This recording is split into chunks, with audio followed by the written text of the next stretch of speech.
Hi, and thank you so much for joining us. You drink rosé, but you're probably curious about it. Well, we're talking about it all today. For 30 minutes, we're going to chat the basics of rosé, how it's made, some varieties that are used to make rosé, what the color can tell you, maybe what it can tell you. We're going to cover all of that and more. We're going to try and pack as much about the pink wine as we can in this short amount of time. I'm Shae Frichette, co-owner of Frichette Winery, and I make wine for the brand Sashay Wines. And joining me is one of my BFFs in wine, Megan Hughes. She's with Barnard Griffin, an amazing family-owned winery. She is second generation on the winemaking team over there. Megan, thank you so much for joining me today. Thank you, Shae. Happy to be here. Hey, so first off, can you just give us a little bit of background on Can I call it BG? Yeah, of course. Yes, is that what you call it? Most of the time, yes. Most of Because the time. Okay, that's what the Barnard cool kids. Griffin turns into a mouthful. Well, these days we want to say it just like the cool people, right? Yeah, Okay, so a little bit of background on BG, and then we'll get into talking about rosé because I know specifically that is what you're making over at Barnard Griffin. So tell us about BG, and then we'll get into talking about rosé. well, thank you, and thanks for having me on today. So, I am a second generation winemaker with my dad, Rob Griffin, here at Barnard Griffin Winery. And so, we are going to be celebrating our 40th year as a winery in Washington State, which is insane. And when you think about like the tradition of winemaking, you think about like the French, where it's, five, six generations. But Washington is so new to wine that we're kind of now seeing those second generations take ownership. So that's really exciting. My dad is the longest tenured winemaker in the state. I think celebrating his 48th vintage this upcoming season. So he's seen it all, including what we're having now, which is a very unusually cool and wet spring. So definitely keeping him as a mentor and kind of that level playing field to make sure that I know what I'm doing with these unusual weather events. Well, I tell you, when it comes to having someone who's been in the industry that long, just right there with you, that can say like, "Oh my gosh, it's cool. Oh, we've seen that, back in the '80s." It can be really cool. So that's amazing. So you are making your rosé is one of your products, right? Yeah. So Yeah. I have 2021 Rosé of Sangiovese right here. Fantastic. Well, let's get into like the very, very, very basics of rosé. So, in your own words, like, what is rosé? Yeah, so rosé is, well, it can be a lot of different things. It all depends on what you want. So we make kind of this intentional rosé, or it's not kind of, it's an intentional rosé, started in a vineyard from Sangiovese, and rosé as a category is basically pink wine. So it can be almost anything under the sun. Um, which makes it a little bit confusing for consumers, but also a real opportunity to explore and see what you like in rosé. So you can get it from any range of color, any range of sweetness, any range of petulance or sparkling. Sky's the limit when it comes to rosé. Yeah, such a large spectrum with rosé, and I know that there are, rosé gets its color from the skin of the wine grapes, and so for me, when I first came into wine, like that totally threw me off. It's like, well, wait a minute, there is like a, you know, Cabernet Sauvignon right there. But then this is a rosé of Cabernet Sauvignon. Like, how much sense does that make? But when we're talking rosé, we're talking about specifically pink wine that's made from some of the red wine grapes that we are so used to seeing and drinking. So you kind of talked about the spectrum of rosé. Of course, we'll get into varieties used for rosé. Actually, let's do varieties first. I was going to talk color, but let's do varieties first because you mentioned that you use Sangiovese. Mhm. So can you tell us why Sangiovese is the choice that you use for the rosé you're making for BG? Yeah, so the easy story is the grape itself doesn't have any vegetal character. It's highly acidic. It has weak color as one of the Italian varieties, anyways. There's a lot of good reasons that we kept using it. The story of why we started using it is that my dad, obviously having so many years in Washington, developed these really strong relationships. And when he was just starting to be a winemaker, and didn't have another job and just had this dream of wanting to make wine, one of his buddies was a grower, Maury Balcom, and my dad went to him and said, like, hey, can I have some fruit and pay you when I can sell the wine? And he said, yeah, of course, I believe in what you're doing. And so they've always had this, 40-year-old friendship. And about 20 years ago, there was some Sangiovese planted, and he came to Rob and said, what are we going to do with this Sangiovese? And Rob took it as a project, and made a red wine out of it and didn't like it, but then realized that what it could be was a great rosé. And so we still use that fruit. He's planted more for us, and it's just a really very cute story of two buddies that are trying to explore what the Columbia Valley has to offer. That's very cool that specific variety has stayed with your winery for so long, and that now you get the opportunity to make that. For those of you just joining, I'm Shae Frichette with Frichette Winery, Sashay Wines, and I have Megan Hughes, the rosé winemaker over at Barnard Griffin, or as we're calling it, BG. So if you're not already following Barnard Griffin, check Megan out and check her dad out on what they're doing over there. They're just at Barnard Griffin. You can find them on Instagram, Facebook, and all the social media, all the social media platforms. So Megan, it's so cool to get to chat with you.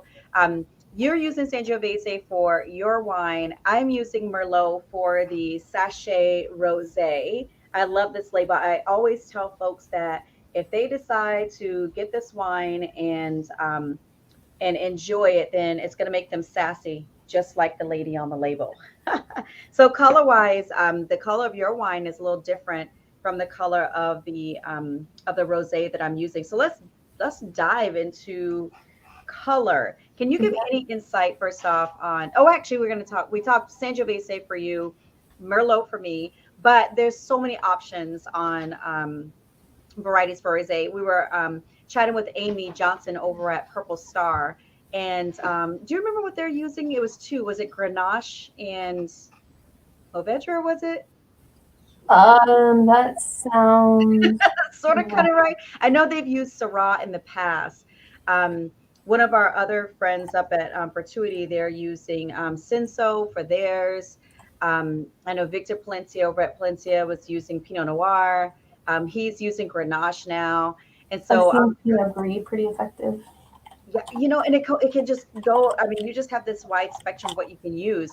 For those of you watching, if you have a favorite variety of rosé that you like to use, be sure and drop it in the chat. Let us know if there's a variety that you enjoy when it comes to what's used to make rosé, or if there's something that you're curious about.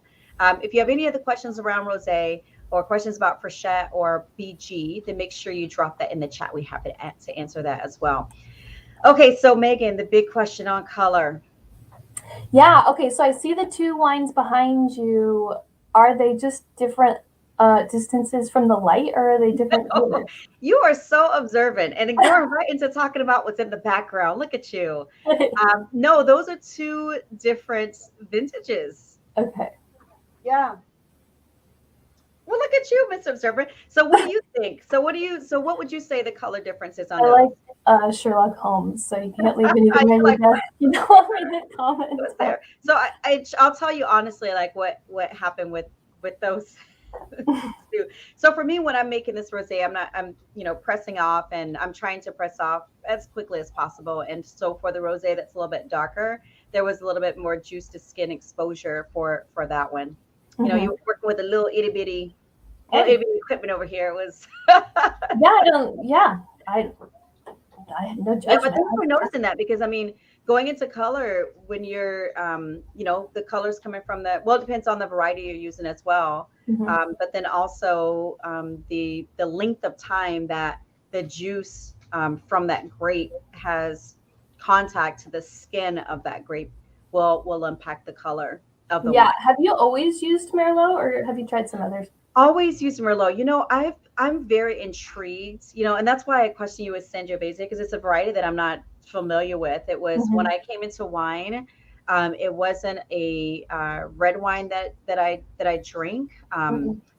it wasn't a rosé that I would seek. And so I just didn't know a whole lot about the variety. And so for us, we're making Bordeaux varieties for our red wines. And when we moved into making rosé, I was just like, well, I really, I love Merlot. Love it, love it, love it. Love the flavor characteristics of it. And for all those things you want with rosé, good acid, those were things that I thought about too, but I really wanted a variety that I just loved working with and that I knew a little bit more about. So that's why I went with Merlot. I think that's a variety that I'll stick with. Although I'm curious to just try something else, um, I'll stick with that. Yeah. You always got to be curious for what's next.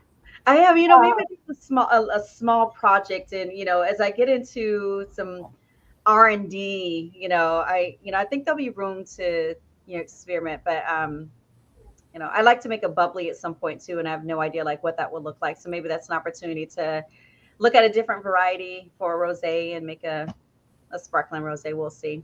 Yeah, absolutely. If you've Yeah. got the equipment tuned on that early, you might as well start playing with stuff. Listen to you. Go for it, Shae. Go do it. You should totally do it. So for you, are you looking for, when you make your rosé, are you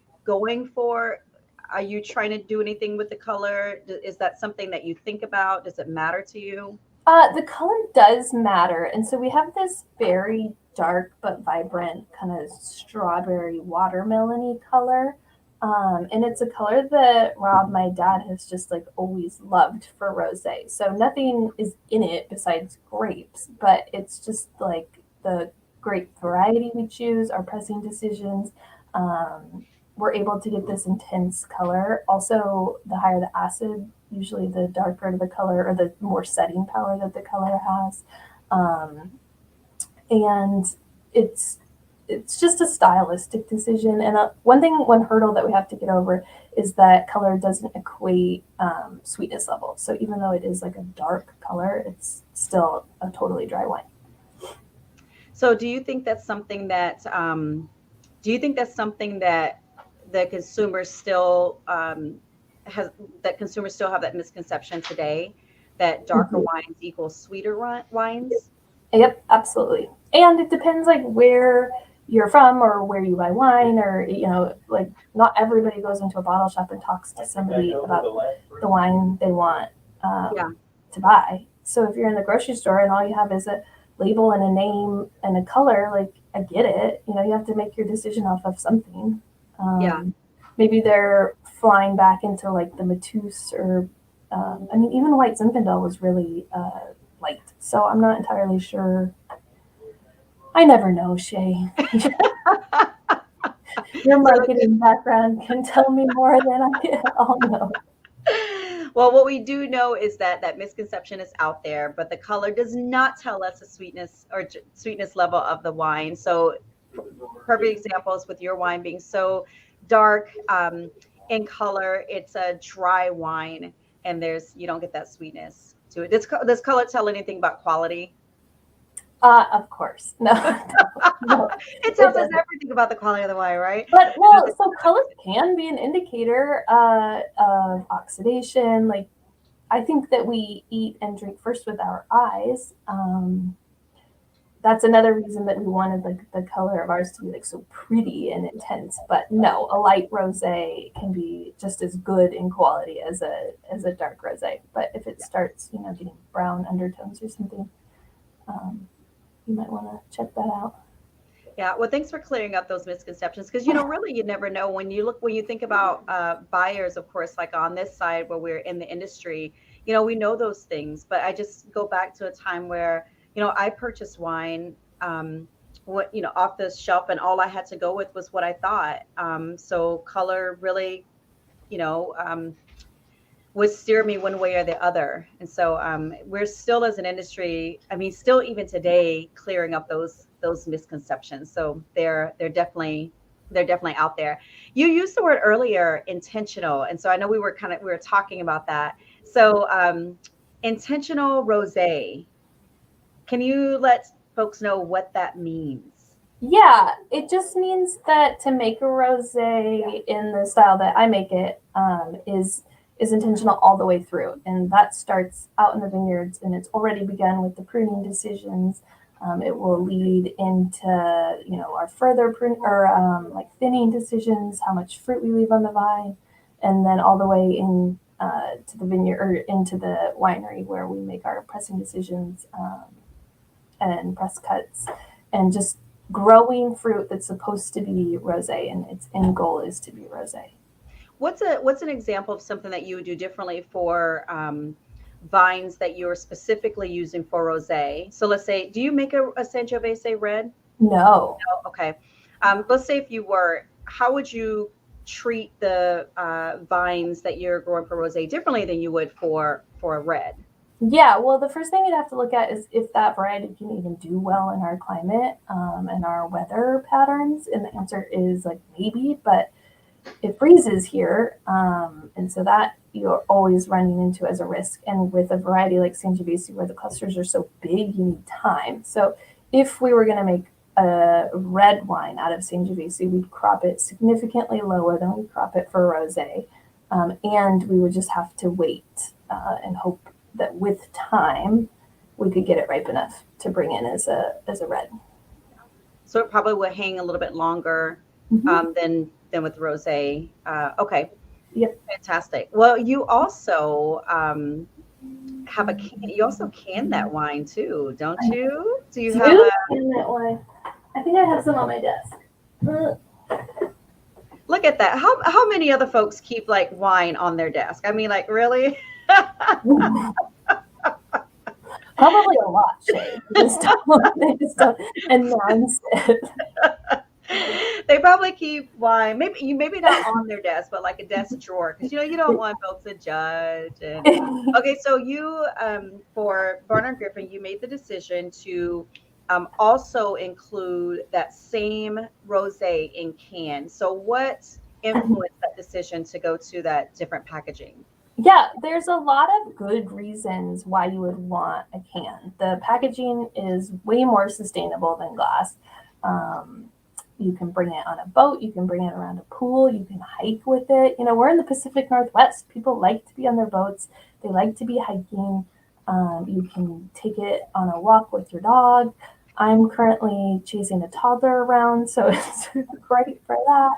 It's sort of you're at the ready, and then I can put it in the recycling when I'm done with it. And at least in Washington, it's not easy to recycle glass. Even if you put it in the recycling, it's probably not getting recycled right now, and and that does matter as my millennial heart bleeds. Um, Well, it's so cool to keep those things top of mind because I think that it does attract you folks who are more sustainable, looking at ways to minimize their carbon footprints. And also the thing about that too, that to your point, as you were talking about all the things that, I've when I think about things like camping, it's just like, well, this case of wine is kind of heavy. And the quantity of wine that I can get in a can seems very attractive and, easier to get into on some of those types of excursions. So it's cool to see you doing that, Megan. Like really, I think it's I just think it's so neat that you are doing something different with packaging. As an industry, we're looking at alternative packaging anyways with all the chaos we've been dealing with, even with getting glass, and for some of us wineries that are even looking at how to be more sustainable when it comes to packaging, looking at capsules and closures and things like that. So good for you for leading the way. Well, I'm certainly not the first. And I talked to a lot of other winemakers before we even started because there's some logistics that matter. And putting wine in an aluminum, it's an acidic alcoholic product. So it's not idiot proof, for lack of a better term. But I've talked to so many people who want to drink wine because they say as an industry we need to get millennials and other people continuing to drink wine because now they're making different choices. Well, if they can't put their beverage in the cooler to wherever they're going, they're going to make a different choice. And so having that ability to still drink wine while the rest of your friends want to drink, either a hard seltzer or a beer, it's great. Yeah.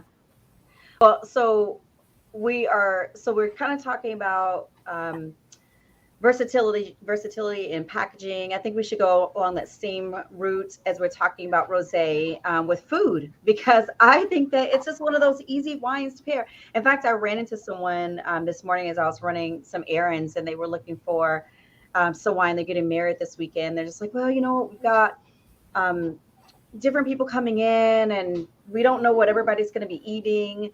And so we're trying to figure out some wines to get. And I was just like, just get rosé. It's a beautiful wine for anyone. I was like, you got a cooler, you got ice. Okay, perfect.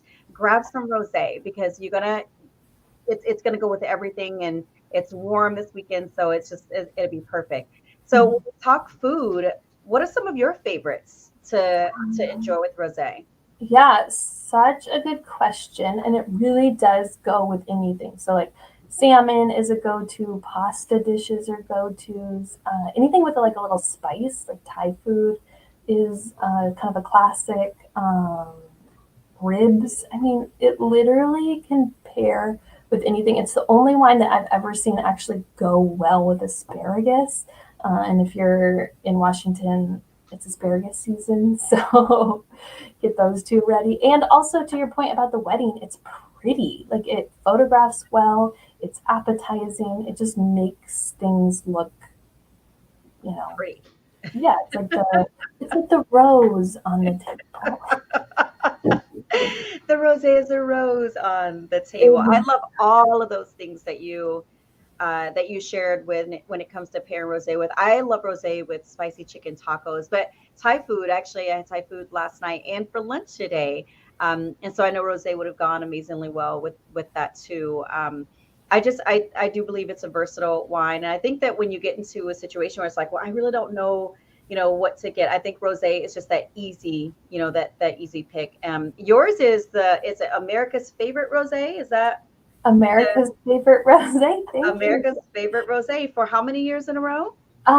So I think the competition has been maybe going on like 12 to 15 years, and we've won best or sweepstakes best rosé in it 8 times. Oh, wow. Is crazy, and not all me. The credit goes to the team here and to Rob, but it nobody will ever do that in any category. I don't know how it's possible, but he was so early in adopting the domestic dry rosé that we sort of just kind of rode the wave, and now it's our largest production wine and pretty nationally recognized too. Wow. So very That's grateful for phenomenal. that.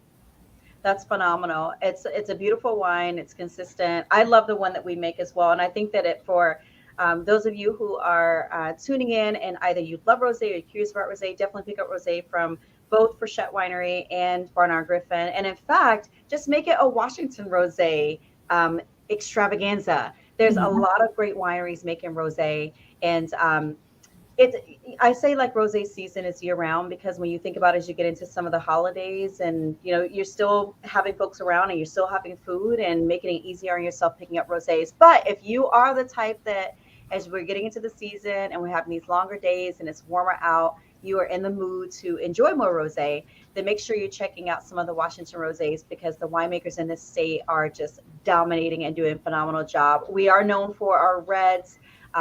We are known for some of the white wines we make here, but I tell you, getting a Washington rosé, you just can never go wrong. So, Megan, we're going to be wrapping up here. Any last comments around rosé that Well, you I had a question, and it's gonna like kind of back way up. So you make your rosé out of Merlot, and then do you make a red wine with that same vineyard block? No, I don't. So I get the grapes from High River, which is up in Basin City. So that's where I get I was making rosé from a vineyard that I was, or using the Merlot from a vineyard here on Red Mountain. But I wanted to, Red Mountain is just, it really is warm. Hard to see And now. the grapes, yeah. And so and the cost of that fruit, I really wanted to reserve for our red wines. And so I took this one off mountain, and I've just been amazingly pleased. The fun thing though is the vineyards the vineyard is owned by the same family who owns some vineyards on Red Mountain. So I'm working with the same grower who understands the result that I want to get with these wines. And that's been phenomenal. Yeah, Yeah, it's been a lot of growing fun. needs. Yeah. But I think just like I think I will follow suit with what you guys are doing at Barnard Griffin and just kind of, when you're talking about what Rob has done with, using a variety that he feels is best for rosé for your portfolio, um, you know, determining the style that he wants and being consistent with that style, from color, the way that you're making it. That's what we'll do here with the Sashay Rosé as well. And so it was important to me to just kind of really figure out what result I wanted, and then I just worked backwards from there. Yeah, And so I found something that not only do I love drinking, but I love making, and I love talking about it. So that's going to be the takeaway that I get from you, is just it's perfectly fine to just stay consistent. And maybe one day too, we can join you in that America's Best Rosé category. yeah, of course. And as a winemaker, being an owner, it's like a little bit dangerous because you can do what you want to do, but also you should do what you want to do because there are more consumers like you that want to know what you like and the style that you would make. So our mission has always been to make wine that we want to take to our table, that and not just fill a category. Yeah. Gosh, I was going to say, I wish I would have recorded that, but we do have to record it. That was a perfect quote. Oh my This God. is your formal permission to make the wine that you want to drink. Thank you for that permission. Is there anything you want to leave the folks with watching, Megan, around rosé, or anything around Barnard Griffin? The my message to Washington wine drinkers, old and new, is that explore. There's a lot to explore here. There's so many good wines to try. If my family's winery can be that exploration for you, I would love that. If not, there's over 1,000 other options to choose from. So when you're going to choose wine, choose Washington. That's right. And when you choose to follow folks, make sure you're choosing to follow Barnard Griffin. So Megan and her family have a beautiful winery here in Tri-Cities, Vancouver. And soon to be Woodinville. All right, there we go. But you can follow all the things and keep up with them. Even get to see some of the behind the scenes with Megan in the vineyard and on the production side, and when she's out in the field, by following them at Barnard Griffin. And if you're not already following Frichette on all of our platforms, we are just at Frichette Winery. That is everywhere on any digital media and social media platform out there. At Frichette Winery is pretty consistent. Well, Megan, it's been a delight to talk to you. But I have to say, like, I do know you in real life. Like, we're real life friends, but it's been a lot of fun to get to chat with you here. I don't know if I've ever even, I guess maybe I'm trying to think if I've ever been even done like virtual sort of stuff with you, but maybe outside of the Instagram we did. I'm sure. Maybe Well, you as the like in chair of the person, not like. chamber, I see your shining face. Well, I have to say before we go, what was so much fun is when I popped by your winery. I think I was in the area. I just popped by to say hi. Didn't want to disturb you. It was beginning of harvest. Anyways, it was sometime during harvest, I think. No, it could have been. Well, anyways, I stopped by just to say hi, and you were like, "Oh, come to the back. Do you want to try this? Here's a little bit of rosé. Here's a little bit of this." And before you know it, it's just like I'm in your world. And so I always thought you just incredibly fun, very welcoming, super easy to just get to chat with. You're very willing to share knowledge, and so I know your parents are just very proud that you're taking their legacy and continuing what they've started to share with the world. So just kudos to you, and I wanted folks to know that, like, I do really know you in real life.